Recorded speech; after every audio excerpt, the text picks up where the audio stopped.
본 방송에서 제공하는 투자 정보는 투자 판단에 대한 조언입니다.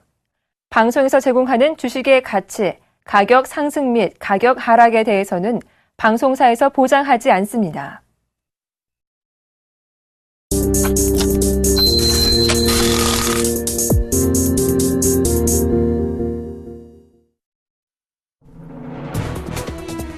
안녕하세요. 출발 증시와이드 박미라입니다. 지난주 코스피는 외국인의 매수가 지속되며 올해 들어 처음으로 2,000포인트를 돌파하기도 했습니다. 하지만 주 후반으로 갈수록 미국 나스닥 지수 여파의 영향을 받으면서 이 하락세로 마감하며 1,990포인트의 종가를 형성하기도 했는데요. 이번 주도 코스피가 2,000선을 넘기 위해서는 여러 장애물을 통과해야 할 것 같습니다.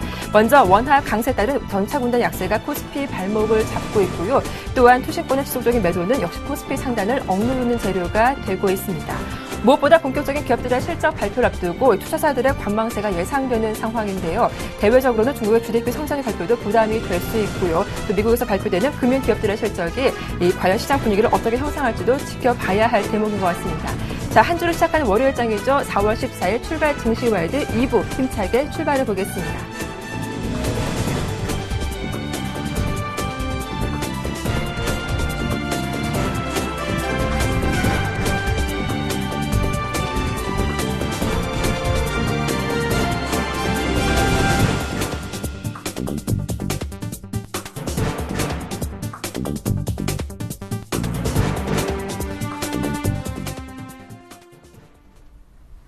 넘버원에게 듣는다. 오늘 순서는 미중산업경제연구소 조용찬 소장과 함께하겠습니다. 안녕하세요. 예, 안녕하십니까. 네, 일본의 소비세율 인상 여파로 경기 침체가 길어질 거라는 전망이 제기됐습니다. 하지만 산업별로 그 영향이 다를 것 같은데요. 일본 경제기관들의 전망은 어떻습니까? 네, 현재 일본 경제 전망 기관들을 보면은 3분기부터는 경기가 다시 회복세로 돌아설 것으로 보고 있는데요.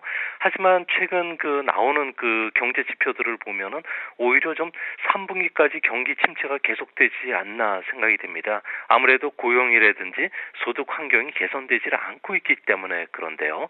일본에서는 실질적으로 의료라든지 복지, 개인 서비스, 식당 쪽에서는 임금 상승 압력을 받고 있지만 여전히 공적 관여가 강하기 때문에 임금 인상으로 지금 연결이 되지를 않는 상황입니다.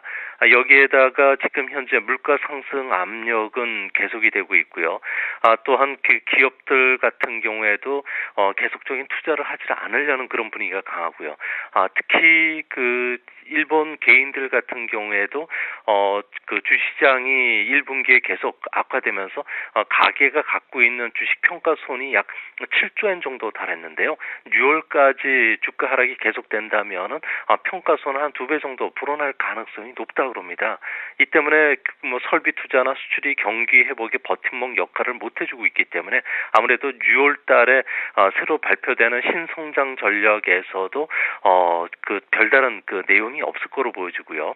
예상대로 2분기 이후에도 경기 침체가 계속이 된다면은 아베 정권 같은 경우는 공공사업을 확대시켜 줄 것으로 보여지지만 이는 외국인들이 볼 때는 자민당의 전통적인 재정 정책의 재탕에 불과하기 때문에 아베노믹스의 기대에 의한 엔 하락이라든지 증시 상승과 같은 시장 흐름은 앞으로는 나타나지는 않을 것으로 보고 있습니다.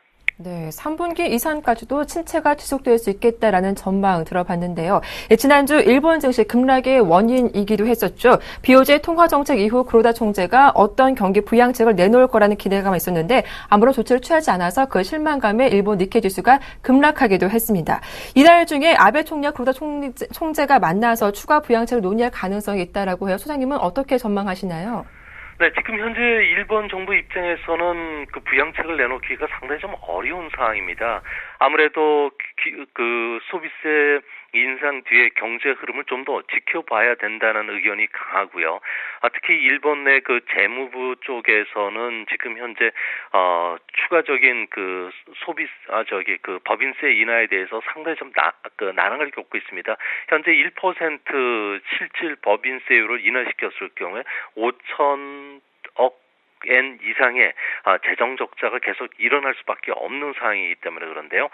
이러기 때문에 실질적으로 BOJ가 어느 정도 일정한 역할을 해주기를 원하고 있지만 현재 BOJ 입장에서는 정부의 손을 들어주기가 상당히 좀 어려운 상황입니다. 이 때문에 한 7월달 전후해서 아무래도 추가적인 완화에 대한 기대감이 커지고 있겠지만 이런 부분들은 또 엔화하고도 연결이 되어 있는 상황이기 때문에 현재 상황에서는 한 6, 7월달까지는 계속 통화 정책을 현재 수준을 유지시키지 않을까 보여집니다.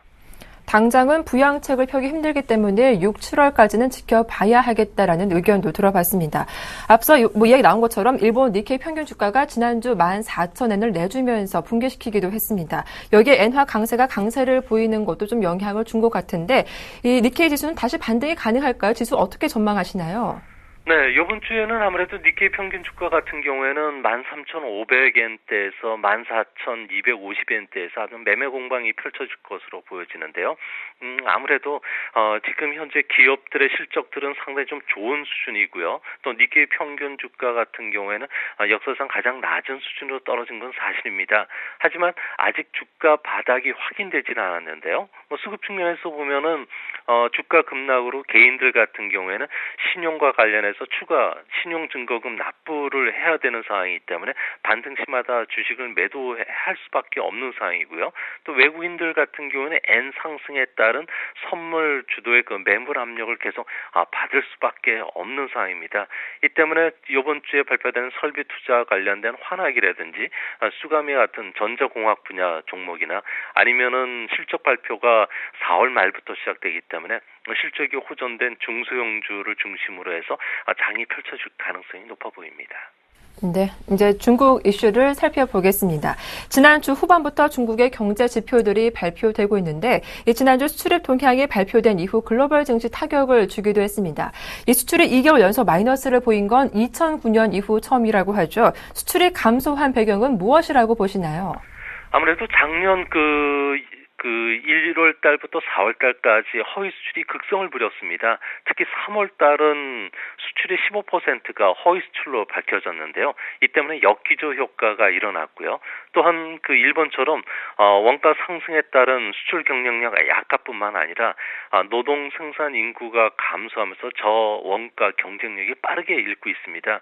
이 때문에 중국 기업들조차도 베트남이라든지 파키스탄 같은 북위 23도 국가로 설비 투자를 이전하고 있는 게 중국의 수출이 이전처럼 두 자릿수를 회복하지는 못하는 그런 모습으로 보여주고 있고요.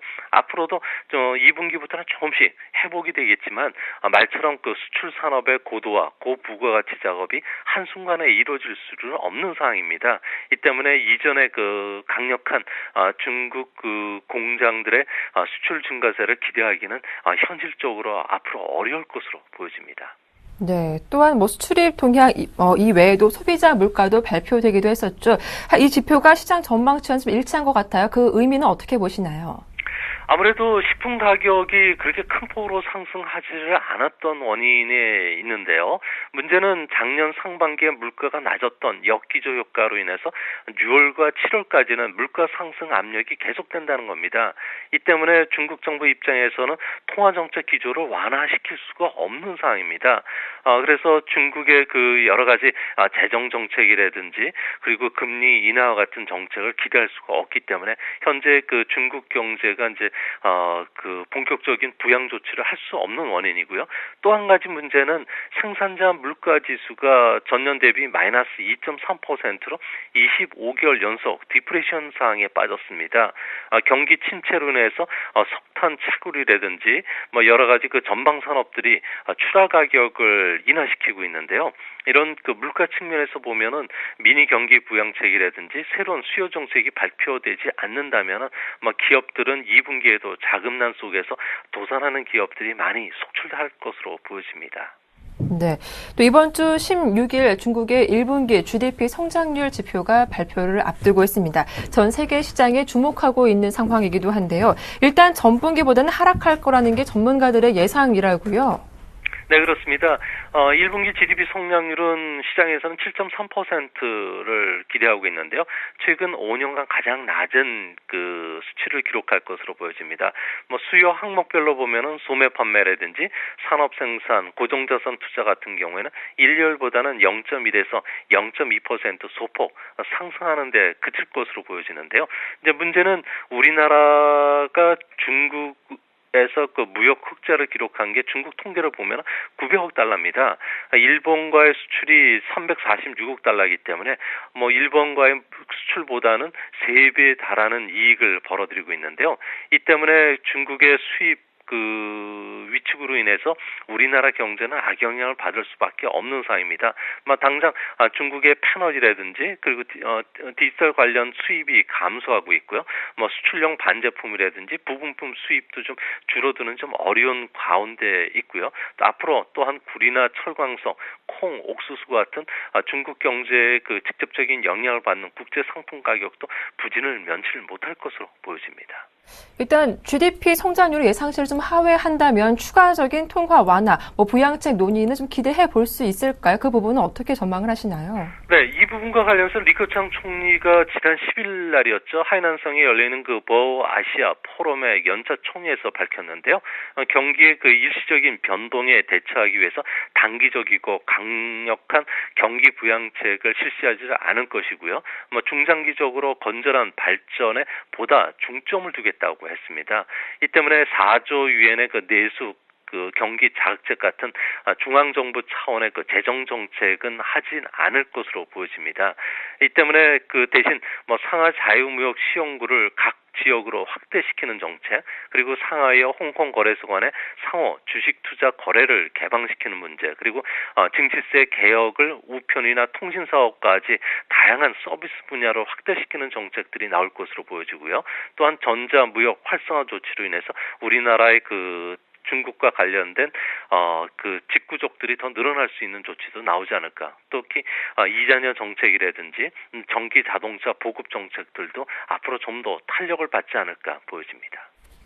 예, 또 최근 구리 가격이 폭락하면서 고금리 상품인 이재 상품의 디폴트가 잇따라 나올 것이다라는 가능성이 높다는 보고서가 나오기도 했었는데, 구리 같은 원자재 상품이 또 어떻게 이재 상품과 엮여있길래 불안 야기시키는지도 좀 분석 도와주시죠. 네, 중국의 그 기업들 같은 경우는 해외에서 자금을 빌리지 않는 걸로 알려져 있는데요. 하지만 실제 뚜껑을 열어보니까 홍콩 은행을 비롯해서 외국 은행으로부터 1조 달러에 달하는 막대한 자금을 빌렸습니다. 이 자금들은 대부분 구리나 철광석을 수입을 했고요. 이 수입한 원자재는 중국 수요자들한테 매각하는 과정에서 취득한 위안화로 고금리나 이재 상품 그리고 회사채 등에 투자됐다고 합니다.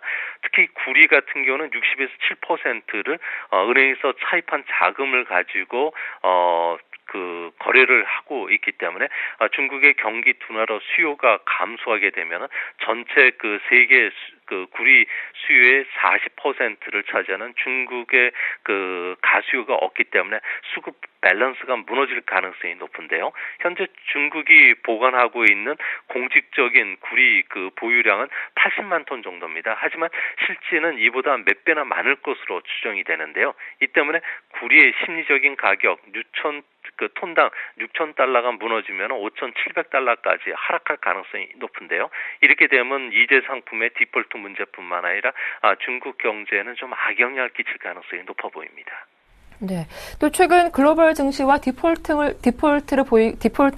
디커플링 상태를 보이고 있는 것이 바로 중국 상해 증시이기도 한데요. 장기 이평선을 모두 좀 돌파했더라고요. 추가적인 상승 가능성 열어놔도 괜찮을까요? 네, 중국 경제 같은 경우는 아무래도 정책적인 그 분위기에 많이 휩싸이게 되는데요. 하지만 그 리커창 총리가 앞으로 추가적인 경기 부양책을 쓰지 않겠다고 한 영향으로 인해서 이번 주에는 조금 숨고르게 진행되지 않을까 보여집니다. 하지만 지방 정부 차원에서는 계속 투자 계획들을 발표를 하고 있는데요. 이 때문에 인프라 투자 관련된 종목들을 중심으로 해서는 좀 매수가 좀 유입되지 않을까 보여집니다. 특히 이제 곧 곧 IPO가 재개가 될 것으로 보여지는데요. 이 때문에 그 수급 문제에서도 여전히 중국 경제가 빠른 회복은 좀 하기는 어렵지 않나 보여집니다. 다만 홍콩과 상하이 간의 주식 상호 거래가 앞으로 6개월 뒤에 이제 재개가 되는데요. 이렇게 되면 상대적으로 싼 상하이 증시에 대한 투자 매력도 높아지고요. 또 중국이 이런 그 금융시장 개방을 통해서 위안화의 국제화를 추진하고 있다는 점에서는 중국 내에서도 H주와 관련된 종목 그리고 또 지수 관련 대형주 쪽으로는 그 기관들의 그 선취 매들이 조금씩 나타나지 않을까 기대가 됩니다.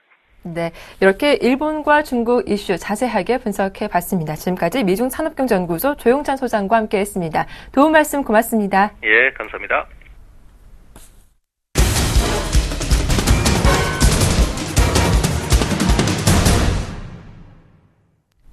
네, 시초가 공략주 알아보는 시간이죠. 이상로의 한방센 플러스 이상로 멘토 만나보겠습니다. 안녕하세요. 네, 반갑습니다. 이상로입니다. 네, 지난 금요일 추천 종목이 KG ETS였죠. 일단 음봉으로 마감하긴 했지만 손절선 터치하지 않고 좀 빠르게 올라왔더라고요. 계속 홀딩해봐도 괜찮을까요? 예, 당연하죠. 홀딩하셔야 됩니다. 예, 주가 자체가 조금 밀리는 모습이 나타났던 게 사실이었고요.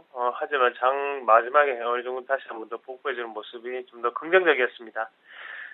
지금 한번 보시면, 자, 시장 여러분들 화면을 한번 같이 보겠습니다. 이 4,800원대, 이 매물 구간이 상당한 지금, 지지권역으로 해당이 되어 있습니다. 또한 1차적인 매집 구간이었죠. 1차적인 매집이 들어갔던 자리이기 때문에, 만약에 이 자리가 이탈된다면 그때는, 지금 있던, 여기 위에 쌓여있던 이 물량 자체를 해소할 겨를이 없습니다.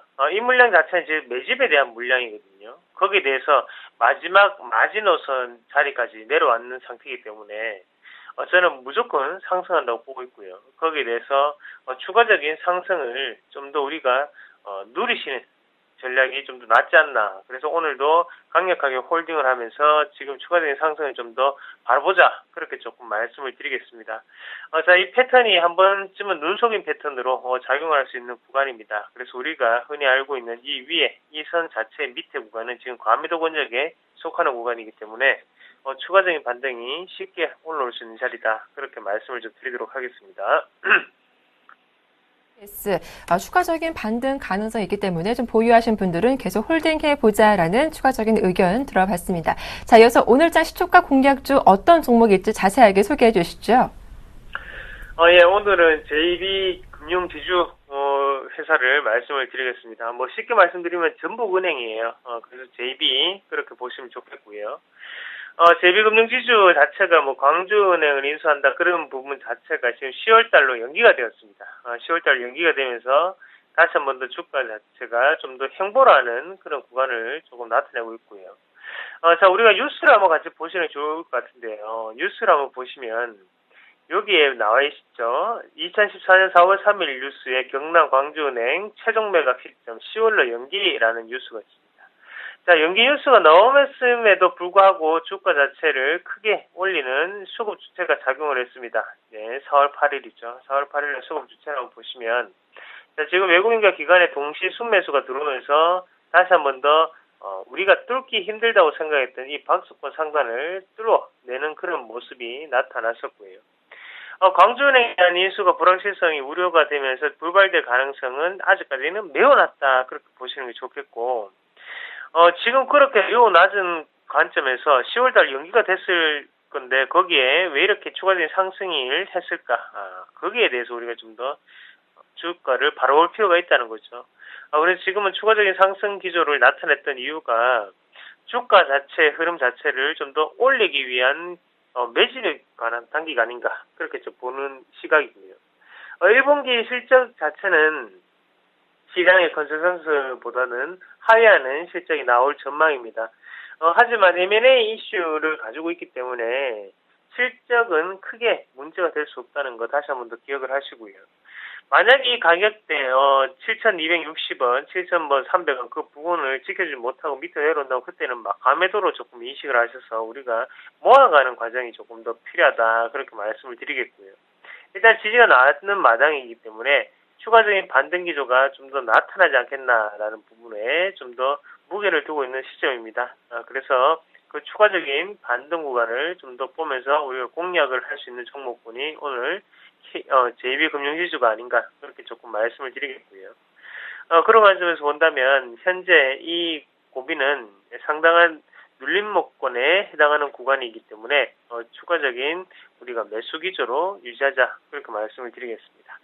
다만 아쉬운 점은 지금 그 밑에 하단의 거래량을 보시면 거래량이 어느 정도의 지금 규칙성을 띠는 부분은 없습니다. 가장 좋은 모습은 상단의 시작에서 거래량이 꾸준히 순차적으로 줄고 꾸준히 다시 한 번 더 증가되는 모습, 다이버전스 현상이 나타나는 게 가장 좋겠는데요.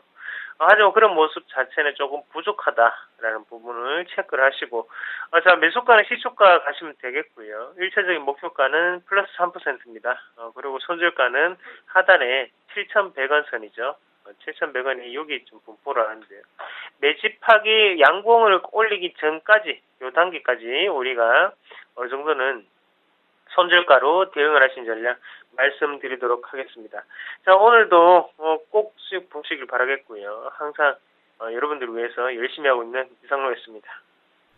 네, 오늘 시초가 공략주는 JB금융지주였죠. 눌림목에 있는 만큼 시초가 공략 가능하겠다라는 설명 들어봤습니다. 지금까지 샘플러스 이상로 멘토와 함께했습니다.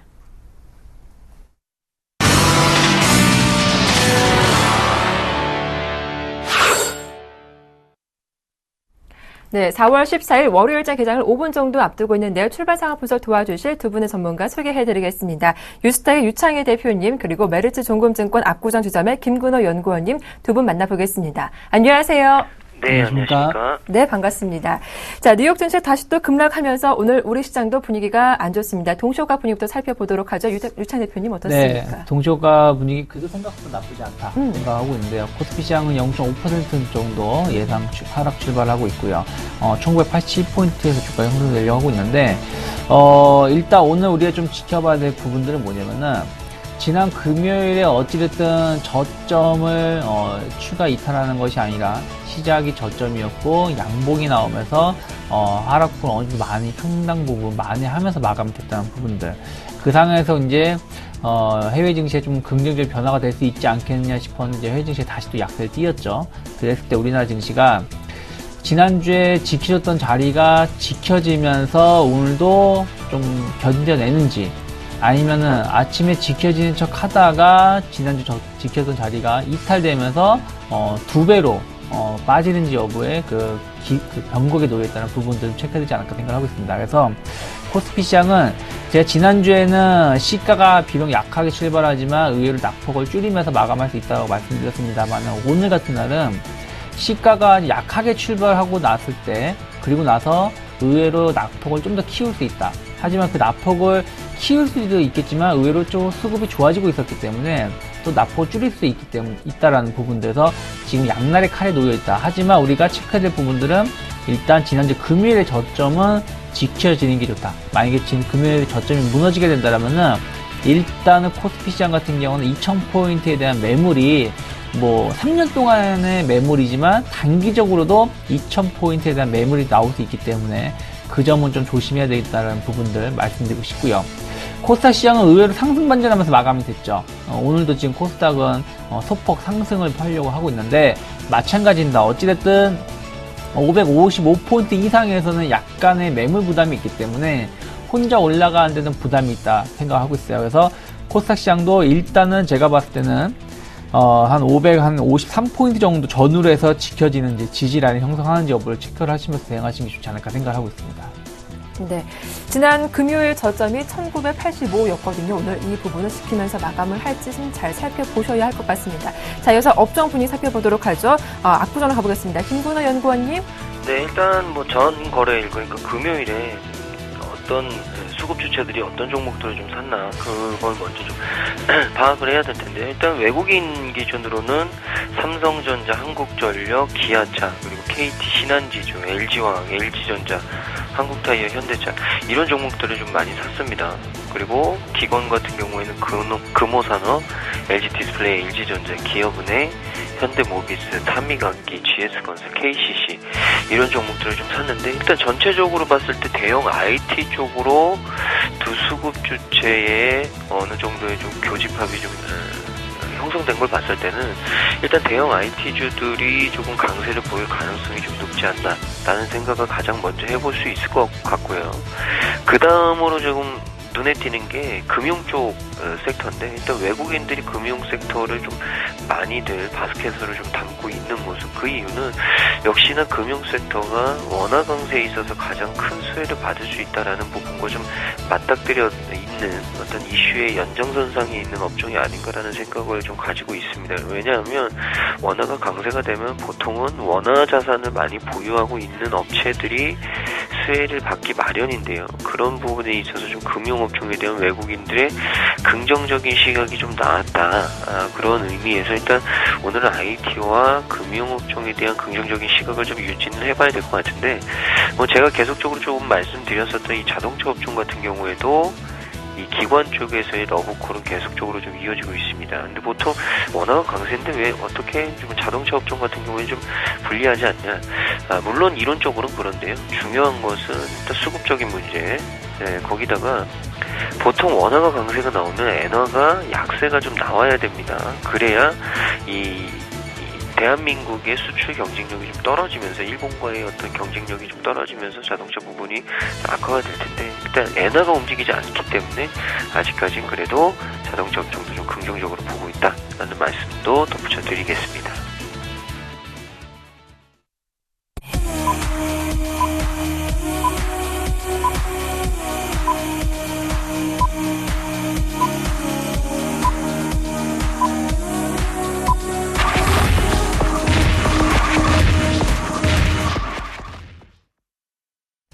(4월 14일) 월요일장 드디어 문이 열렸습니다. 코스피 출발 상황부터 먼저 분석을 도와드릴 텐데, 유 대표님, 오늘 코스피 출발 어떻습니까?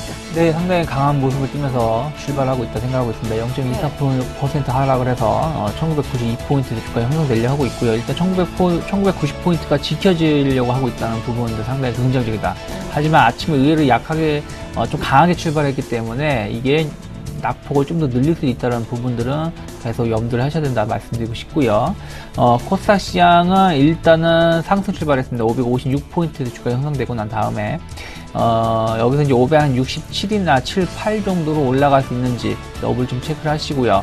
상승 강도가 의외로 약하게 되면 오후장 들어서 상승폭이 줄어들 수도 있기 때문에 555포인트 정도 지켜지는 여부를 장중에 지속적으로 체크를 하셔야 된다라고 말씀드리고 싶고요. 환율 같은 경우는 4원 상승을 해가지고 1039원에서 형성이 되고 있고요. 환율은 이렇게 보셔야 될 것 같아요. 지금 오르고 떨어지고가 중요한 게 아니라 변동성이 상당히 크다라는 것이죠. 하루에 4원에서 5원이 오르고 떨어지고 한다는 얘기는 엄청난 변동, 환율 시장으로는 엄청난 변동성을 보여주는 것이기 때문에 이 부분이 좀 완화가 돼야 된다는 부분들. 그래서 당분간은 이러한 모습을 좀 더 띈다라면 오늘 1039원에서 지금 시작이 됐습니다만은 다시 1035원이나 1034원 정도, 36원 정도로 해서 1030원 중반대로 다시 또 하락할 수 있다라는 거 염두에 두면서 환율의 움직임이 변동성이 좀 잦아드는지 여부를 좀 체크하셔야 된다라고 언급해 드리고 싶고요. 선물은 제가 이제 오늘 좀 말씀드리고 싶은 게, 지난주에 말씀드렸던 것 중에 하나가 코스피 시장 낙폭 대비해서 선물의 낙폭이 적기 때문에 베이시스가 강세를 띈다라고 말씀드렸었는데, 지금은 어떻게 됐냐면은 결론적으로 지난주에 선물이 코스피보다 더 밀리면서 베이시스가 약화가 되면서 마감됐다는 것이죠. 그래서 지금 베이시스가 0.5, 0.6을 형성하고 있는데, 만약에 오늘 외국인들이 선물 쪽에 대해서 이제 매도가 나오면서 베이시스가 현재 상황에서 좀 확대가 되는 게 아니라 현재 상황에서 좀 줄어들거나 현 상황이 유지가 된다면은 의외로 프로그램 쪽을 통해서 매수가 아닌 매도가 나올 수 있다. 그래서 선물 쪽에도 부담이 될 수 있기 때문에 지속적으로 선물의 동향을 보면서 선물 베이시스가 좀 개선되는지 여부를 좀 체크를 하시면서 오전장 대응하셨으면 좋겠습니다. 네. 자, 이어서 일본 증시 출발 상황도 분석을 해보겠습니다. 일단 지난 금요일 2% 이상 급락으로 마감을 했는데 오늘도 추가적인 하락이 나오고 있습니다. 0.5% 약보합권에서 출발하면서 13,887포인트로 오늘 장을 출발했습니다. 자, 시가총액 상위 종목군 코스피 출발부터 살펴보도록 하겠습니다. 네, 대장주인 삼성전자 지금 빨간불이 들어와 있죠. 갤럭시 S5에 대한 긍정적인 기대감 나오면서 0.37% 강보합으로 출발했고요. 워낙 강세에 대한 부담감으로 자동차주 오늘도 좀 약합니다. 현대차가 0.4% 약보합권에서 출발했고요. 현재 현대모비스는 딱 보합권에 머물러 있습니다. 포스코가 오늘은 0.3% 약보합에 출발하는 가운데 SK하이닉스가 0.27% 약보합이고요. 한국전력이 0.38% 약보합권에서 오늘 장을 출발했습니다. 네, 네이버가 또다시 약세가 나오고 있는군요. 0.4% 약보합이고요. 삼성전자 우선주도 약 0.4% 약보합권에서 출발하고 있습니다.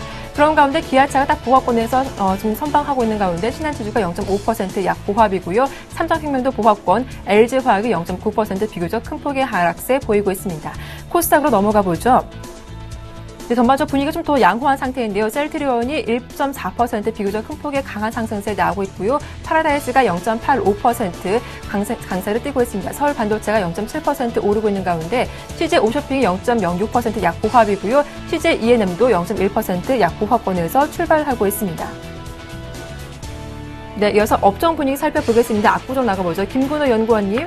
네, 일단 뭐 전체적으로 좀 시장이 약보합 정도로 좀 시작하고 있기 때문에 일단은 좀 시간이 더 지나고 봐야 되지 않을까라는 생각은 좀 가지고 있는데, 일단 코스피 기준으로 가장 먼저 좀 세게 나오는 업종들을 살펴보면 역시나 은행주, 그다음이 전기전자, 그리고 이 종이목재, 그다음에 제조 순으로 좀 나오고 있습니다. 역시나 금융업종이 오늘 좀 강하게 나오고 있다라는 말씀 제가 서두에 좀 드렸는데, 일단 가장 큰 이유는 역시나 원화 강세에 따른 어떤 실적 개선에 대한 기대감, 그리고 뭐 자산 평가에 대한 기대감들, 이런 부분들이 좀 맞물려 있지 않나라는 말씀을 드리겠고, 은행주 같은 경우에도 원체 많이 빠져 있었기 때문에 이 저가에 대한 매력도 있었다라는 말씀을 드립니다.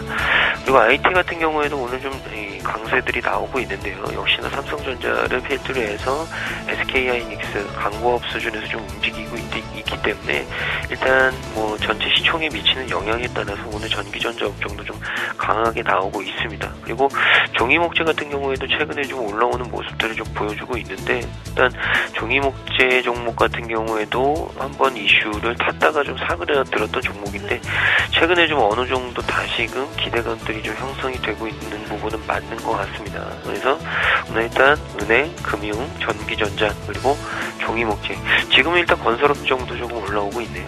그리고 중소형주 쪽에서는 통신장비, 역시나 제가 거의 매주 말씀드리는 것 같은데, 이 통신 서비스와 통신 장비 같은 경우에는 거의 대부분이 이 사물 인터넷과 관련된 테마 종목들이 굉장히 좀 많이 섞여 있다. 그리고 거기다가 또 한 가지는 보안 장비, 보안 관련된 종목들도 많이 섞여 있습니다. 그러니까 최근에 보안 있는 사물 인터넷 관련된 종목들, 테마들이 굉장히 좀 강하구나. 이 부분을 좀 염두에 두시면 좋을 것 같고요. 그 다음에 이제 IT 부품 업종. 오랜만에 좀 IT 부품 업종들이 강하게 좀 견조하게 움직이는 모습을 지난주부터 좀 확인을 했는데, 중요한 것은 삼성전자의 어떤 주가 수준이 잘 버티고 있기 때문이 아닌가라는 말씀을 드리겠습니다. 그리고 그 뒤를 잇는 종목들을 살펴보면 오락문화, 그리고 제약업종, 그리고 IT 하드웨어, 그 다음에 운송, 이런 업종들이 좀 움직이고 있습니다. 역시나 오락문화업종, 엔터테인먼트 업종들도 최근에 좀 눈길을 받고 있는, 역시나 실적 시즌 대비해서 좀 주목들을 받고 있는 것 아닌가라는 말씀을 드리겠습니다. 네, 현재 코스피 지수가 예상 외로 좀 강하게 움직이고 있습니다. 낙폭을 대부분 줄이면서 상승 반전을 시도하고 있는데, 현재 코스피 지수가 1997포인트까지 낙폭을 줄여놓은 상황입니다. 수급 동향도 분석을 해볼 텐데, 유 대표님, 일단 오늘 장 초반이긴 하지만 외국인 소폭이나마 좀 매도로 대응을 하고 있군요. 네, 외국인들이 조금 매도가 나오고 있고요. 그 이유 중에 하나가 이제 프로그램 비차익을 통해서 한 145억 정도, 142억 정도 매도가 나오고 있다는 부분들이 지금 거래소 쪽에서 외국인들이 한 100억 정도 매도가 나오는 것이 아닌가 생각을 좀 하고 있고요. 그렇다면 아까 말씀드린 것처럼 선물 쪽에서 베이시스가 좀 강세로 좀 개선되는 여부를 좀 체크하셔야 된다. 그렇다면 외국인들이 선물을 한 900계약 정도 매수가 들어오고 있기 때문에 이 부분에 대해서 매수가 좀 더 강하게 들어오는 여부를 좀 체크하셨으면 좋겠고요. 업종별로 보신다면 일단 전기전자 쪽에 매도가 좀 많이 나오고 있고요. 삼성전자를 중심으로 매도가 나오는 것 같고, 그리고 금융업 쪽에 대해서 좀 매도가 나오고 있다는 부분들 좀 지켜보시길 바라겠고요. 좀 이러한 매도세가 좀 개선되는지 여부를 좀 체크하시길 바라겠고요. 코스닥 시장 쪽에서는 일단은 IT, 부품업체들, 그리고 소프트웨어, 약 컨텐츠 관련된 종목군을 중심으로 해서 매도가 나오고 있다고 좀 생각을 하고 있습니다. 네. 자, 이어서 외환 시장 분위기도 살펴보도록 하겠습니다. 오늘 순서는 유진투자선물의 이주원 연구원과 함께하겠습니다. 안녕하세요. 네, 안녕하세요. 현재 오늘 원달러 환율은 어떻게 출발했습니까? 네, 원달러 환율이 지난 금요일 종가 대비 4원 상승한 1,039원에 출발을 했습니다. 현재는 1,039원 초중반대에서 거래가 이루어지고 있고요. 오늘 환율은 1,040원대 진입을 시도할 것으로 전망이 되고 있습니다. 지난 주말에 미국 소비자 신뢰지수 및 생산자 물가 지수 등 경제지표 호조로 달러화가 강세를 보였는데요. 반면에 뉴욕 증시는 실적 시즌을 앞두고 하락을 했습니다. 즉 안전자산 선호 심리가 우세했다 이렇게 말씀드릴 수가 있겠는데요. 따라서 오늘은 이런 분위기를 반영하면서 1,030원 중반대에서의 지지력을 바탕으로 상승할 것으로 전망을 하고 있습니다. 여기 환율도 상승을 했습니다. 1개월물이 1,040원 90전에 최종 호가를 나타냈습니다. 최근 1개월물 스왑 포인트 플러스 1원 60전을 감안하면 지난 금요일 현물한 종가였던 1,035원보다는 4원 30전 정도 오른 셈이었고요. 환율이 최근 15거래일 만에 1,080원대에서 1,030원대까지 급락을 했고요. 그 하락 속도도 빨랐던 만큼 오늘은 숨 고르기 장세가 예상이 되고 있습니다. 또한 삼성전자가 1조 2천억 원이 넘는 외국인 배당금을 지급할 예정이어서 이에 따른 역성금 수요도 하방 경직 요인으로 작용할 수 있고요. 그러나 지난주에도 확인했듯이 외환당국이 구두 개입 등을 통해서 환율을 1,040원대로 끌어올렸지만 수출업체의 내고 물량이 밀려 다시 1,030원대로 밀릴 정도로 대기하고 있는 내고 물량이 만만치 않습니다. 따라서 오늘 서울 외환시장에서 환율은 1,030원 중반대에서 지지력을 바탕으로 1,040원을 중심으로 공방을 벌일 것으로 전망을 하고 있습니다. 오늘도 외국인 주식 매매 동향에 주목할 필요가 있고요. 변동성이 큰 장세를 예상하고 있습니다. 예상 환율 범위도 1,035원에서 1,043원입니다. 네, 이렇게 오늘 외환 시장 전망까지 분석 잘 들어봤습니다. 고맙습니다. 네, 감사합니다. 네, 지금까지 유진투자선물의 이주원 연구원과 함께했습니다.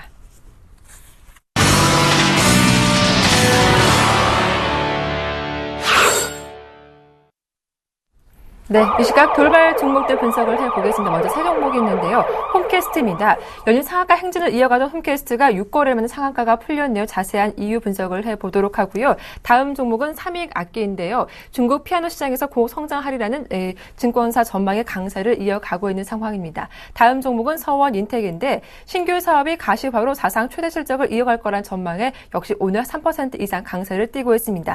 이들 종목은 압구정으로 가서 분석을 도와보도록 하죠. 김근호 연구원 님. 네, 최근에 홈캐스트의 상승세가 굉장히 좀 무서운 것 같습니다. 역시나 좀 테마가 섞였기 때문에 그런 부분들이 아닐까라는 생각이 들고요. 일단 최근에 홈캐스트가 거의 점상이라고 하죠. 상한가를 계속적으로 좀 직행하는 모습을 좀 보여줬는데 역시나 이 황우석 효과라고 일컬어지는 이 최근에 바이오에 대한 진출 기대감 이 부분인데 일단 줄기세포 관련 바이오 산업에 진출하기 위해서 유상증자를 실시한다라고 밝혔고요 이미. 그래서 이 황우석 박사가 최대 주주인 H바이온이 증자를 통해서 총 40억 원을 투자한다. 이런 얘기가 좀 나왔습니다. 결국에는 홈캐스트도 바이오 쪽으로 좀 진출하는 것 아니냐. 근데 그 대상이 또 이 바이오, 특히나 줄기세포 쪽에서 유명한 이 황우석 박사의 어떤 배경, 후광 효과를 좀 등에 업고 움직이는 것 아니냐 이런 부분들인데 일단은 너무 많이 올랐다는 부분은 공감이 좀 가는 것 같습니다. 중요한 것은 이제 어디까지 좀 올라갔느냐 이 부분이 가장 중요한데 일단 오늘은 좀 거래량을 동반한 공방이 좀 있습니다. 일단 종가까지는 좀 지켜봐야겠지만 지금까지의 상황으로는 일단 그렇게 쉽게 시세가 꺾이진 않을 것 같다라는 생각이 굉장히 좀 강하게 들고요. 그렇게 된다면 물론 여기서 신규 매수를 해야 되는 구간이냐 이 부분은 아니겠지만 일단은 단기적으로는 만약에 오늘 좀 이 공방이 있다고 한다면 그 공방으로 좀 끝나는 게 아니라 결국에는 굉장히 좀 강한 상승 마감으로 다시금 끝마치지 않을까 이런 기대감을 좀 말씀을 드리고 싶습니다. 그리고 삼익악기 같은 경우에는 이 중국 쪽의 피아노 시장에 대한 기대감 역시나 어떤 소비주든 중국 마켓에 대한 이슈가 있지 않다면 주가가 상승할 수 없다라는 거의 이 기본 전제 조건을 만드는 최근의 흐름들인데, 일단 3위각기 역시도 중국 피아노 시장의 성장에 대한 기대감, 이 부분 때문에 최근 굉장히 좀 강한 주가 흐름을 보여주고 있습니다. 일단 중국 피아노 시장이 중국인의 소득 수준이 상승하고 있고 또 교육열 자체도 굉장히 좀 높아지고 있다고 합니다. 그래서 향후에 이 중국 쪽의 피아노 시장이 연평균 한 14% 정도의 성장을 꾸준하게 가지고 갈 것이다. 2020년까지는 뭐 연간 판매량 한 122만 대 정도에 달할 것이다라는 얘기들이 나왔는데, 사실 2020년까지 뭐 저희가 판단할 필요는 없을 것 같고요. 지금 당장에만 보더라도 일단 중국 시장의 어떤 피아노에 대한 소비, 이 부분은 분명히 늘어나고 있다. 그리고 또 이 글로벌 피아노 시장 점유율에서 3위각기가 한 6% 정도 좀 넘는 수준을 가지고 갔는데, 계속적으로 글로벌 인지도를 좀 상승을 하고 있고요. 최근에 독일 쪽에 이 피아노 업체를 인수한 부분, 이 부분도 이 3위각기 어떤 글로벌 브랜드 메이킹, 이 부분에 있어서 굉장히 좀 유리할 수 있지 않나라는 생각을 좀 갖고 있습니다. 그리고 기술적으로는 일단 최근의 흐름을 좀 보면 2,000원 후반대, 그러니까 한 2,700원대 가격은 깨지 않으려는 모습을 계속적으로 좀 보여주고 있습니다. 그러니까 오늘 같은 경우에도 만약에 지금 5일선이 한 2,840원대, 30원대인데 제 개인적으로는 뭐 2,800원, 한 50원 밑에서는 좀 사봐도 되지 않을까. 이 부분을 좀 고민을 해보셔도 될 것 같습니다. 주가가 그렇게 쉽게 좀 요동치진 않을 것 같다. 굉장히 좀 견고하게 움직일 수 있지 않을까라는 생각을 좀 말씀드리겠습니다. 보조지표 같은 경우에도 아직까지 굉장히 좀 괜찮은 자리에 있지 않나라는 말씀을 좀 드리고요. 서원인텍 같은 경우에는 유독 최근에 이 IT 종목 중에서는 가장 강한 흐름을 좀 보여주고 있지 않나라는 얘기를 좀 드리고 싶습니다. 사상 최대 실적 전망 때문에 굉장히 좀 강세를 보여주고 있는데, 이 상대적으로 굉장히 고부가가치인 신규 사업 쪽으로의 어떤 가시화 부분, 이 부분이 결국에는 마진율을 좀 높이면서 최근에 뭐 단가 압력 이런 부분들 때문에 IT 부품주들이 조금 고민스러웠다면 서원인텍은 전혀 다른 모습이다라는 말씀을 좀 드리고요. 이 다른 스마트폰 부품 업체들과는 달리 굉장히 실적에 있어서 좀 차별화를 가지고 갈 수 있다라는 게 전문가들의 의견입니다. 그래서 이 액세서리와 부자재 쪽이 계속적으로 좀 성장할 수 있는 어떤 이 스마트폰 쪽에서는 그래도 블루오션 중에 하나가 아닐까라는 얘기를 좀 드리고 싶고요. 이 작년에 또 신규 사업으로 삼성전자의 플립 커버와 북 커버 등 정품 액세서리 스마트폰 방열 시트 사업이 계속적으로 좀 가시화되면서 이 부분에 있어서 성장세를 좀 가지고 가고 있다는 거죠. 그러니까 다른 부품 업체들과는 분명히 다른 시각으로 좀 봐야 된다라는 얘기를 좀 강조드리고 싶고요. 그런 부분들을 좀 봤을 때는 물론 스마트폰의 어떤 보급률은 정체가 됐지만 부자재나 액세서리 부분은 아직까지도 충분히 시장이 열려 있다. 이 부분도 강조를 해드리겠습니다.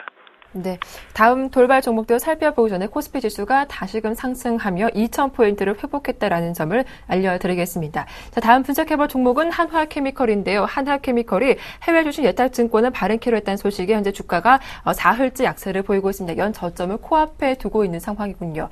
다음 종목은 롯데쇼핑인데요. 대표이사의 검찰 소환 소식에 나흘 만에 약세를 보이고 있습니다. 전반적인 유통적 악영향을 주게 될지도 궁금해지는군요. 다음 종목은 키스트인데 최대 주주인 배우 배용준 씨의 지분 매각 소식에 키스트 주가가 약세를 띠고 있습니다. 최근 배우 김수현 씨 효과로 50주 신고가를 썼던 종목이기도 한데요. 이들 종목들 흐름 어떤지 체크해 보도록 하겠습니다. 유 대표님. 네, 하나케미칼이 이제 싱가포르 쪽에다가 4억 달러 규모의 GDR 해외 예택 증서를 발행을 하죠. 거기에 대한 이제 효과보다도 약간 우려감이 좀 더 큰 것 같습니다. 일단은 지금 하나케미칼 같은 경우는 태양광 발전 이쪽에다 그 투자를 많이 하는 바람에 부채 비율 같은 경우가 2010년 같은 경우는 한 130%대에서 작년에 192%대까지 늘어났다는 것이죠. 그래서 이 부분을 좀 해소하기 위해서 재무구조를 개선하기 위해서 4억 달러 정도의 GDR 해외 예탁 증서를 발행을 하는 것 같고, 그렇게 된다라면은 부채 비율이 163%대까지 떨어지는 효과를 얻게 되고요. 재무구조 개선이 이루어지기 때문에 이자 비용 같은 경우도 상당히 감소를 하겠죠. 그래서 뭐 이번에 1분기 영업이 예상 영업이익이 400억대인데 흑자 전환에 대한 기대감도 컸었고요. 그래서 이런 것들이 전체적으로는 긍정적입니다만은 어쨌든 주식수가 늘어나게 되면은 주가 수익률이 떨어지기 때문에 그에 대한 불안감으로 지금 거의 4%에 가까운 하락세를 보여주고 있다 생각을 하고 있습니다. 태양광 산업이 작년에 약간 턴어라운드가 되는 모습을 띄었죠. 그럼에도 불구하고, 실적 자체는 급격히 늘어나지 않았고, 부채 비율이 늘어나다 보니까 이자 비용이 늘어나고, 그러다 보니까 그것을 해소하기 위해서 좀, 예탁 증서를 발행한다는 부분들. 제가 보기에는 마지막 악재가 아닐까 생각을 하고 있습니다. 그렇기 때문에, 여기에 너무, 걱정을 하기보다는 좀 긍정적으로 좀 보실 필요가 있다 생각을 좀 하고 있고, 다만 주가 자체가 일단은 지지 라인에 이탈하는 것이고 저점을 갱신하는 것이기 때문에 18,000원 초반까지도 하락할 수 있다. 하지만 18,000원 이하, 17,000원대에서는 우리가 회사의 성장성을 보고 접근할 수 있다 생각을 좀 하고 있습니다. 그렇기 때문에 지금 보유하고 계신 분들, 고점에서 약간 손실을 보면서 보유하고 계신 분들은 무리하게 손절매를 하실 필요는 없지 않을까 생각을 좀 하고 있고요. 오히려 없으신 분들도 18,000원 이하에서는 1차적으로 분할 매수도 가능한 권역이다. 다만 이 종목이 V자로 올라가기보다는 일단 행보세를 보여주고 나서 방향성 탐색할 수 있다는 거 체크를 하시면서 대응하시기 바라겠고요. 롯데쇼핑이 대표이사가 일단은 검찰 소환 얘기가 나오면서 좀 약세 전환되고 있죠. 좋은 얘기 안 나오고 있죠. 뭐, 롯데홈쇼핑 비리 문제로 새로운 비리가 계속 나오고 있고요. 그리고, 해외 직구의 열풍을 인해가지고 고가 제품의 소비가 좀 감소가 되고 있다는 부분들, 약간 현명한 소비로 좀 전환이 되면서 아무래도 이제 백화점 업체를, 중요하게 여기고 있기 때문에 여기에 대한 영업력 타격은 상당히 크다는 부분들. 그리고 소비 자체가 조금은 회복세를 보이다가 정체 현상을 띠고 있다는 부분들도 약간 부정적으로 작용하고 있는 것 같습니다. 그래서 주가 자체가 지금 33만원대에서 바닥을 형성시키고 나서 반등세를 보여주고 있는데, 지금 약세는 뭐 추세를 이탈할 정도의 약세는 아니다 생각을 좀 하고 있고요. 제가 봤을 때는 32만 한 7,000원, 5,000원 정도만 잘 지켜진다면은 추가적인 하락보다는 반등이 나올 가능성이 높지만 그 반등 자체가 좀 미미할 수 있다는 거 좀 체크를 하시자 말씀드리고 싶습니다. 어쨌든 지금 검찰 소환보다도 해외 직구로 인한 고가 제품의 소비가 감소하고 있는 것이 백화점주들의 문제이기 때문에 그 부분 좀 부정적으로 좀 더 시장을 바라보시는 게 좋지 않을까 생각을 좀 하고 있고요. 키스트가 이제 대주주 매도 물량, 그러니까 배용준 대표가 지분이 감소를 했다 그러죠. 그러다 보니까 좀 3%대 하락이 나오고 있는데, 좀 내용을 보면은 BOF 인베스트먼트라고 배용준 대표가 100% 갖고 있는 자회사라고 합니다. 그래서 이 회사가 투자자문회사인데 키스트 지분을 이번에 상당 부분 매각을 하는 바람에 지분이 31%대로 배용준 씨가 감소를 했다 그러죠.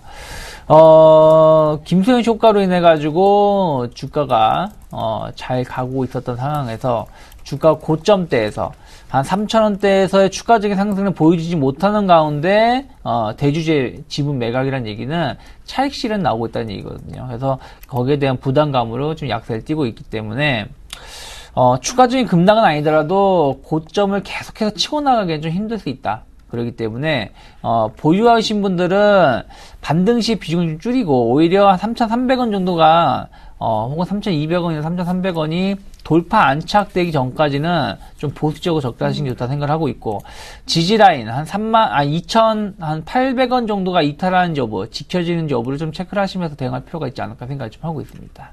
네, 다음 종목은 삼성전기인데요. 1분기 실적이 흑자로 전환될 거란 전망에 강세를 띠고 있습니다. 오늘 삼성전자도 이 시각 1% 이상 강세를 띠고 있는데요. 갤럭시 S5에 대한 기대감으로 반짝 오르는 건지 삼성전자 주가도 함께 점검을 해보도록 하겠습니다. 다음은 파트론도 5% 가까이 강세를 띠고 있습니다. 1분기 실적이 시장 눈높이에 부합할 거란 전망이 나오고 있는 가운데 파트론도 스마트폰 부품주인데 오늘 전반적으로 IT 부품주 흐름도 좋군요. 다음 종목은 경인 양행입니다. 나흘째 오르고 있는데 오늘도 장 초반에 52주 신고가를 갈아치우기도 했습니다. 먼저 대형 IT주부터 흐름을 점검해 보도록 하죠. 김근호 연구원님. 네, 일단 삼성전기 같은 경우에는 올 1분기에 흑자 전환이 예상된다라는 얘기가 좀 나오면서 강세를 좀 보여주고 있는데요. 1분기 매출액이 전분기 대비해서 한 1.4% 증가한 1조 7천억 정도 수준, 영업이익 310억 정도, 흑자 전환 추정, 이 부분이 증권 산 곳에서 보고서가 좀 나왔습니다. 그래서 일단 비수기인데 갤럭시 S4와 같은 고사양 스마트폰용 부품 가동률이 상승했다. 그리고 우호적인 어떤 환율 여건, 이런 부분들이 실적 상승의 주요 요인으로 좀 꼽히고 있는데요. 일단 또 명절 상여금 등 기타 비용을 좀 감안을 하면 일단 실질적으로 영업이익은 한 500억 정도 나올 것이다라는 분석이 좀 나왔습니다. 일단 디스플레이 쪽의 가동률도 높다. 이런 얘기들도 좀 나오고 있는 것을 봤을 때는 일단 1분기에 좀 좋아지는 것 같긴 하는 것 같습니다. 작년도에 많이 안 좋았기 때문에 좀 해를 넘기면서 일단 1분기에는 좀 긍정적인 시각들이 좀 비춰지고 있지 않나라는 생각은 하는데, 일단 주가는 정말 올라야 될 룸이 많다는 거죠. 그러니까 상승폭이 많을 것이다, 이 부분보다는 워낙 주가가 조정을 많이 거쳤기 때문에 일단 이제는 좀 오르더라도 조금 올라서는 안 된다, 굉장히 좀 많이 올라야 된다라는 말씀을 드리고 싶고요. 일단 120선이 한 7만 1,000원 후반대 정도, 그러니까 결국에는 주가 수준으로는 한 7만 2천원 정도는 안착을 해줘야 결국에는 조금 상승폭에 대한 기대감을 더 가져갈 수 있지 않을까, 삼성전기는 이렇게 판단을 좀 해보고요. 삼성전자 같은 경우에는 오늘도 수급이 좀 들어오는 모습, 일단 바닥권, 그러니까 가격적으로는 125만원대, 124만원대 이 가격대에서부터 바닥권이 형성이 됐고 반등을 했고요. 최근에 좀 주가가 견조하게 움직이는 모습을 좀 보여주고 있는데, 전체적으로 삼성전자에 대해서는 외국인들의 러브콜이 좀 아직까지도 강하다라는 말씀을 드리고 싶고, 삼성전자에 대한 기대감보다는 외국인의 러브콜들은 지수에 대한 움직임을 위해서 삼성전자를 좀 매수하는 것 아닌가, 이런 느낌이 강하다라는 말씀을 드리고 싶습니다. 그래서 일단 1분기 실적 시장 예상치대로 나왔는데, 이제는 1분기보다는 2분기에 대한 기대감이 훨씬 더 큰 상황인데, 2분기에 과연 어떻게 될까? 갤럭시 S5에 대한 판매분이 실질적으로 반영이 되는 2분기인데 과연 2분기, 3분기의 실적이 잘 나올 수 있을지, 이 부분은 조금 더 시간을 지켜봐야 되지 않을까라는 말씀을 좀 드리고요. 현재 상황에서는 일단 긍정적인 부분으로 예견들을 하고 있기는 합니다. 근데 아직까지 확신을 드리기에는 조금 시간이 부족하지 않나라는 말씀을 드리겠습니다. 그리고 다음 종목은 파트론인데요.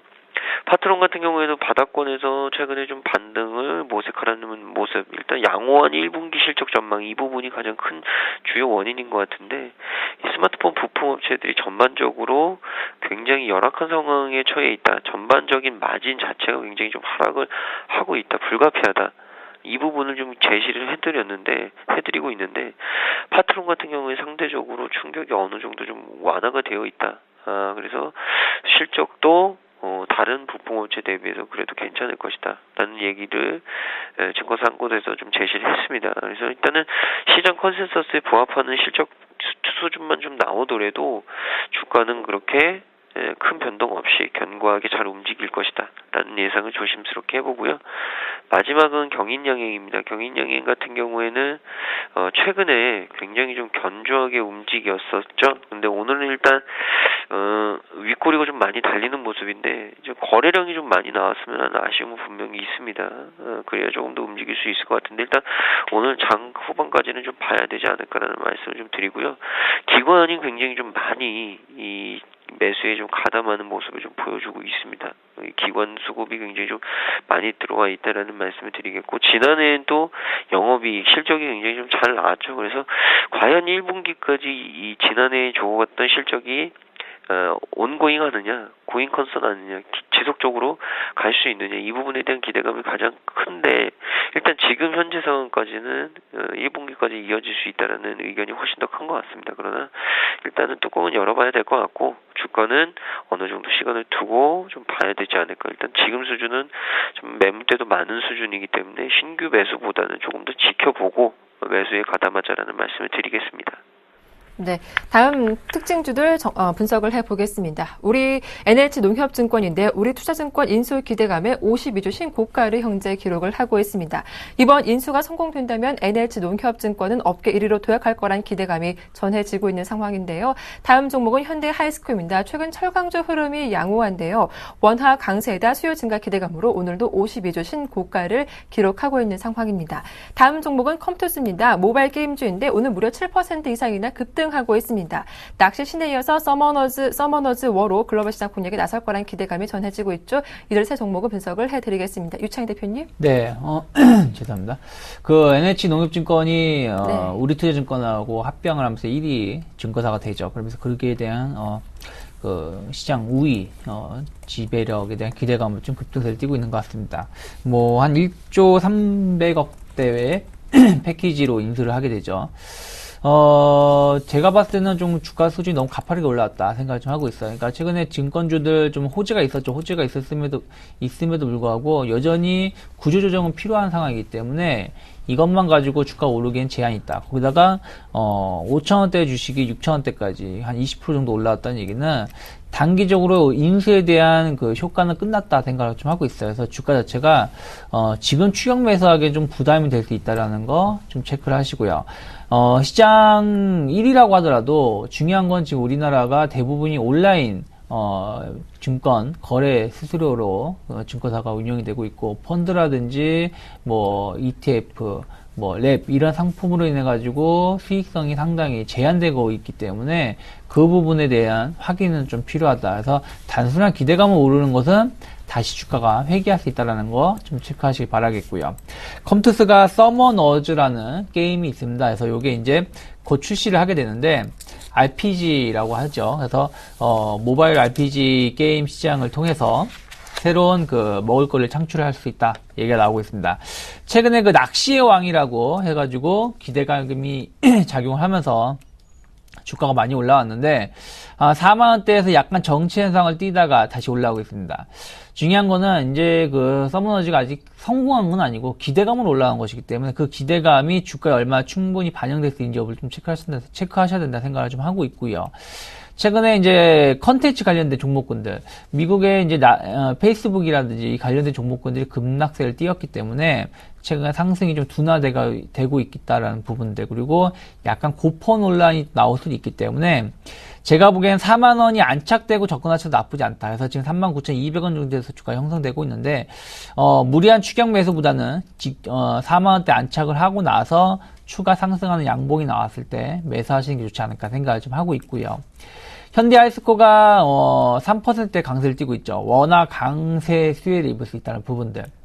그 원화 강세를 띠게 되면 왜 철강 업체들이 좋은 모습을 띌 수밖에 없냐면은 철강 업체들이 원자재를 대부분 수입을 하고요. 또 그 중에서도 철강석을 뽑기 위해서 그 연료를 써야 되는데 그 연료 그 철강 그걸 녹이기 위한 석탄 같은 걸 수입을 하는데 이 부분에 대한 감소가 상당히 기대가 된다는 것이죠.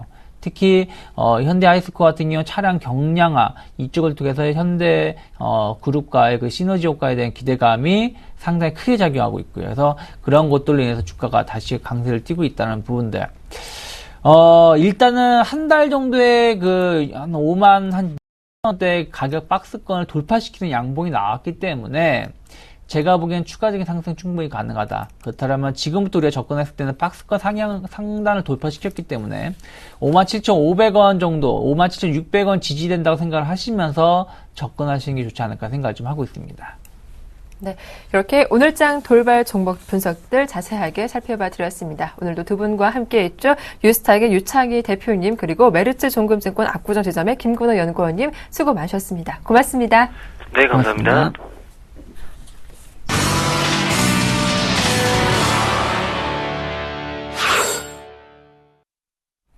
네, 오늘의 투자 전략 시간입니다. 화면 함께 보시죠. 네, 먼저 최희승 차장님, 코스닥 강세 종목들 하락 시 분할 매수 관점으로 대응해보자라는 의견이었고요. 정경훈 팀장님, 코스피 2000선 부근에서 외국인과 기관 수급 공방이 지속될 것으로 예상된다라는 의견이었습니다. 김혜란 연구원, 원화 강세 수혜주, 특히 은행과 전기, 가스, 건설 등에 주목을 해보자라는 의견이었고요. 김형렬 팀장님은 우크라 사태가 2라운드 돌입했다. 대외 변동성 대비는 좀 해보자라는 당부의 말씀 들어봤습니다. 끝으로 안산현대리 미국 시장과 디커플링 예상된다. 원화 강세 지속될 것으로 예상된다라는 의견까지 들어봤습니다. 네, 오늘 순서는 HMC 투자증권의 최희승 차장과 함께 해보겠습니다. 안녕하세요. 네, 안녕하십니까. 네, 오늘도 코스피보다 코스닥의 강세가 두드러지는군요. 오늘 갭상승 출발하면서 5일 이평선도 강하게 돌파했는데 코스닥 쪽에 좀 관심을 둬보자고요. 대응 전략 부탁드립니다. 네, 일단 그 코스닥 강세 종목, 그동안에 상당히 좀 강세를 띄웠던 종목들이 이제 시초가 부분에서 조금 이제 조정을 받는 모습들이 좀 나왔습니다. 뭐 예를 들어 리온쿠첸도 조정 후에 지금 플러스로 도는 모습이고요. 루멘스도 지금 소폭 조정을 받고 있는 모습이고요. 뭐 한라 비스템 공조, 원익 QNC에서 지금 개별주 그리고 이제 특히나 코스닥 강세 종목들이 눌림목 나왔을 때는 분할매수 관점으로 좀 말씀을 드려야 될 것 같고요. 일단 거래대금 자체도 보면은 지금 코스피 1.8포인트 밀리고 있는 상황에서 지금 거래대금 4,400억, 코스닥이 4,300억, 거의 뭐 1,000억 정도 수준밖에 차이가 안 납니다. 그래서 역시나 코스닥 시장이 코스피에 비해서는 상당히 좀 거래가 활발하다라고 좀 말씀드릴 수 있겠고요. 최근에 지금 외국인들이 그 환율 하락과 관련해서도 계속해서 좀 매수 관점으로 좀 들어오고 있는 모습인데, 어쨌든 코스피 같은 경우에는 2000선 공방 이후에 추세 안정까지 좀 기다려보는 것이 좀 낫지 않을까 싶고요. 2000선 안착 이후에 뭐 코스피 접근을 해도 늦지 않겠다라는 판단입니다. 최근에 이제 환율을 다시 한번 좀 말씀드리겠는데, 환율이 거의 20원 정도 빠졌다고 오늘 소폭 반등하는 그런 모습이고요. 따라서 수출주들 상당히 좀 그동안에 안 좋은 모습 보였습니다. IT 그리고 이제 특히나 자동차와 자동차 부품주들 상당히 좀 좋지 못했는데, 오늘도 지금 소폭의 마이너스를 지금 기록 중이고요. 환율이 뭐 어디까지 지금 뭐 하락 안정화까지는 얼마나 시간이 걸릴지 모르겠는데, 어쨌든 그 환율 추이 계속해서 좀 집중해서 좀 봐야 될 필요가 있겠다 싶습니다. 마지막으로는 최근에는 보면은 시장이 꾸준하게 어떤 추세를 그리면서 올라간다라기보다는, 물론 코스닥 같은 경우에는 뭐 560선 고점까지는 이제 쭉 추세를 그리면서 올라왔는데, 추가적으로 이런 부분들이 계속해서 상승 추세를 유지하기 위해서는 어떤 그 전고점인 560선의 돌파가 좀 상당히 중요할 것 같고요. 따라서 이런 코스피 같은 경우에 또 2000 돌파 안착이 상당히 중요한 만큼 최근에는 상당히 좀 자리가 애매한 자리입니다. 그래서 단기 트레이딩 관점으로 시장을 접근하는 것이 좀 바람직하겠다라고 말씀드리겠습니다.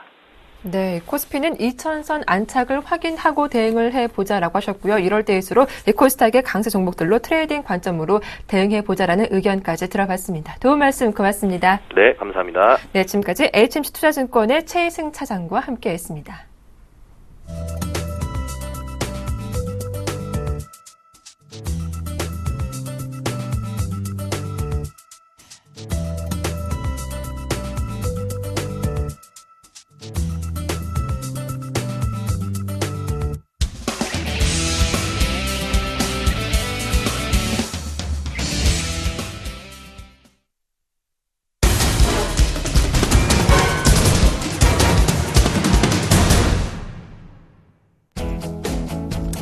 안녕하십니까. 오전장 저가 매수로 오후장 역전을 노리는 역전의 맹수 시간 예병군 멘토입니다. 자, 여러분 주말 잘 보내셨습니까? 주말 동안 아마 걱정을 좀 하셨을 거예요. 미국장이 많이 내려서 아마 우리 장도 크게 좀 또다시 하락의 길로 들어가는 것이 아니냐는 생각을 많이 하셨을 텐데, 제가 분명히 말씀드렸습니다. 강세장입니다. 강세장이고 변동성이 나오고는 있지만 랠리는 이어지고 있다는 점 참고로 꼭 하셔야 된다는 말씀 드렸고, 제가 왜 자꾸 지금 우리가 2년여 이상의 박스권을 지금 이제 돌파하려는 흐름이 보인다라고 얘기를 드리는가 하면요, 저희가 2004년도, 2005년도 그러니까 계속 강세장이 이어지면서 2007년도, 8년도까지 2100을 막 거침없이 올라오던 그때의 어떤 흐름들하고 굉장히 비슷한 형태를 지금 띠고 있습니다. 그래서 이렇게 좀 말씀드릴까요? 어게인 2006 이렇게 좀 말씀드릴까요? 그렇다 보니까 여러분 충분히 박스권을 지금 돌파할 수 있는 흐름이다. 그 점 말씀드리겠고, 그래서 전반적으로 보면 산업군들이 돌아가면서 순환매라고 얘기를 하죠. 돌아가면서 상승을 하는 모습들을 보이고 있습니다. 그래서 지금도 장이 나쁘질 않아요. 좋습니다. 그러니까 제가 왜 2월장부터 계속 여러분들께 주식 비중을 늘려야 된다. 자산의 규모에서 주식 비중의 어떤 부분들을 더 강조하고 늘려야 된다라는 부분들을 계속 말씀드렸습니다. 그래서 그 점 또다시 한번 재고해 주시길 당부드리겠고요. 자, 우리가 지난 종목들 살펴보면서 말들을 이어가도록 하겠습니다. 자, 사물인터넷부터 좀 볼게요. 사물인터넷 지금 보면 안 되는 구간이라 분명히 말씀드렸어요. 아직은 보셔야 될 구간이 아닙니다. 자꾸 급락이 툭툭 나오죠. 지금은 차익 실현과 그 다음에 새로운 신규 매수 세력 간의 어떤 접점 구간이다 보시면 돼요. 이럴 때는 굳이 매수를 안 하셔도 됩니다. 그 다음에 전자결제 관련주 여전히 중장기적 관점에서 좋다고 말씀드렸는데 좋은 모습들 보이고 있고, 빅데이터 여전히 좋은 모습들 보이고 있습니다. 그러니까 그 점 꼭 좀 참고를 하시고요.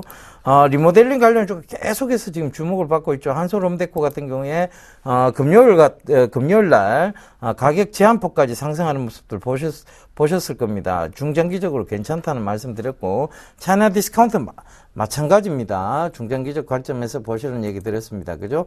그리고 신재생 에너지 역시 마찬가지로 중장기적 관점에서 보시는 얘기 드렸고, 말씀드렸던 소리바다만 지금 좀 굉장히 강하게 지금 계속해서 상승폭을 이어간다라고 해야 되겠습니까? 이제 하락폭을 회복을 한다고 그래야 되겠습니까? 그 점 참고해 보시면 되겠고요. 자, 차이나머니 게임주 역시 마찬가지입니다.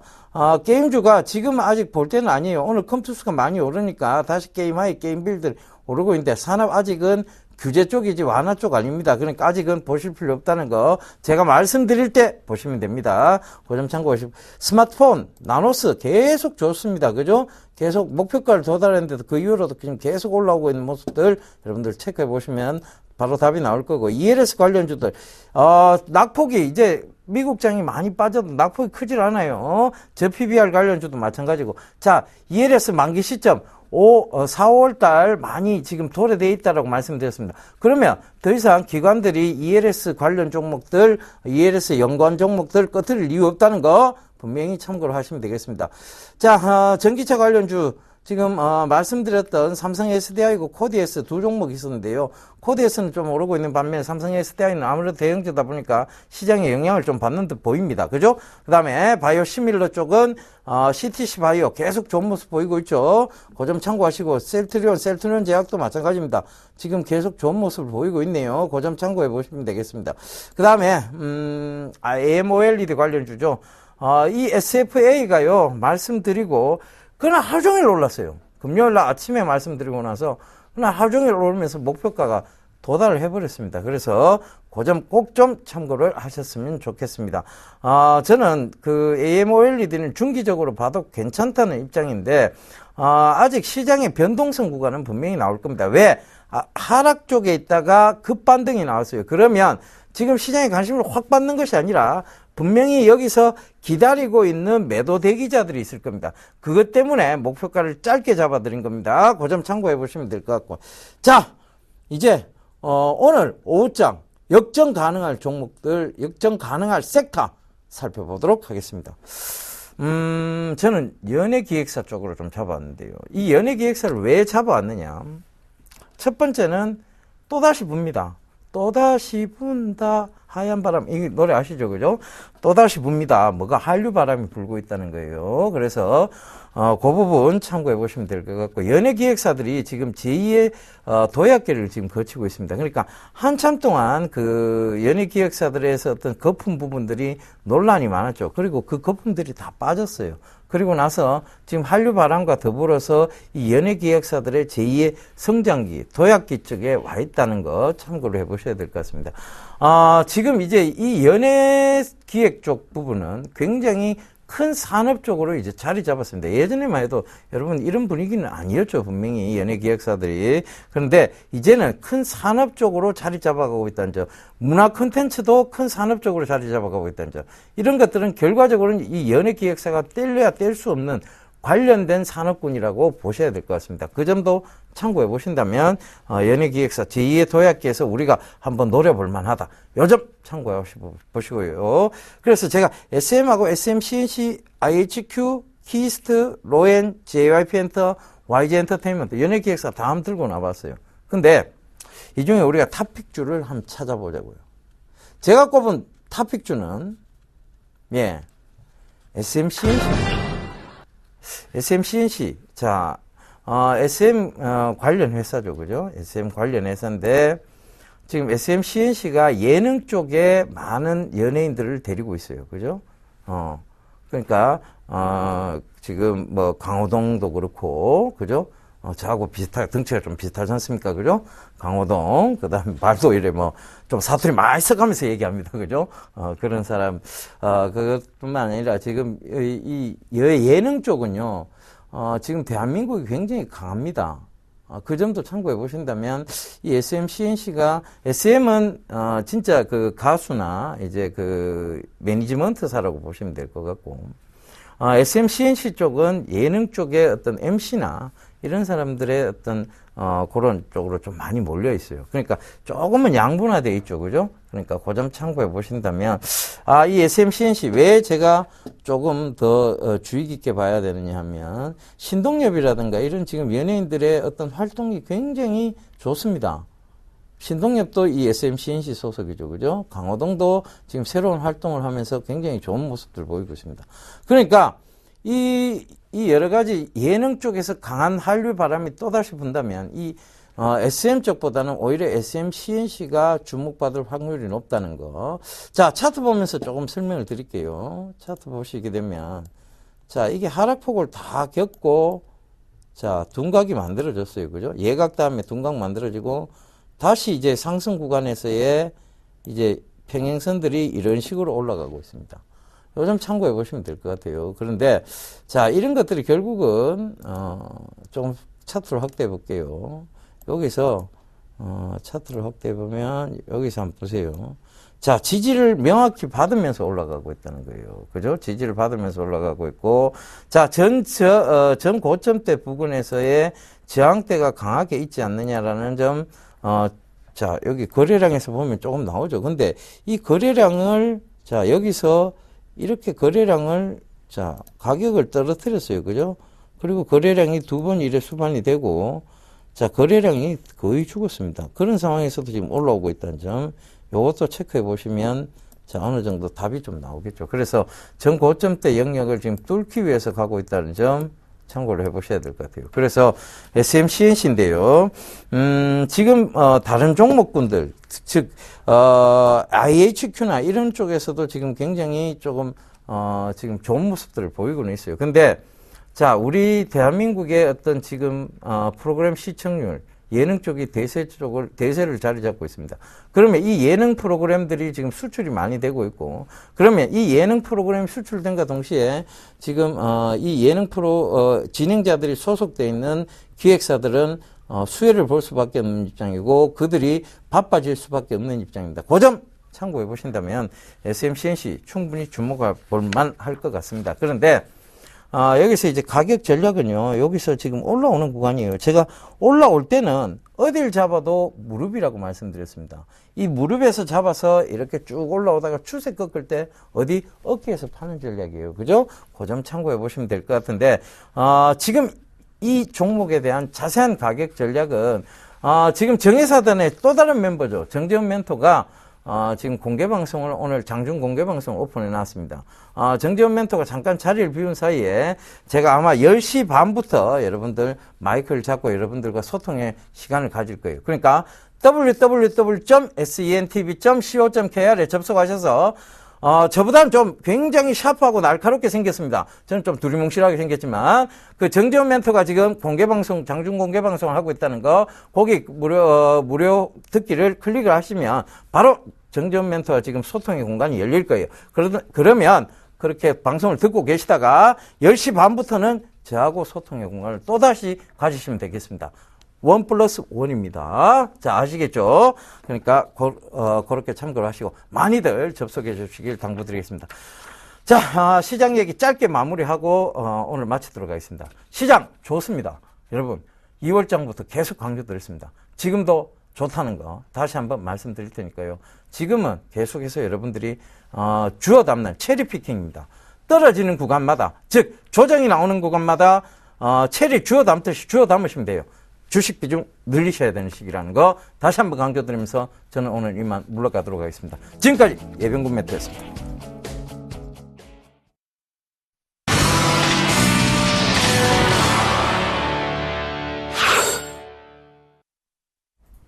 우려했던 것보다 우리 시장은 차분하게 움직이고 있습니다. 뉴욕 증시 급락에도 동조하지 않고 견고하게 거래가 되고 있는데요. 외국인의 매도가 장 초반 소폭 나오고 있지만 장중 매수로 돌아설지도 수급 주목해 주시고요. 지수가 상승 반전에 성공할지도 오후장까지 집중해 주시길 바라겠습니다. 출발 증시와이드 2부 여기서 모두 마치겠습니다. 함께해 주셔서 고맙습니다.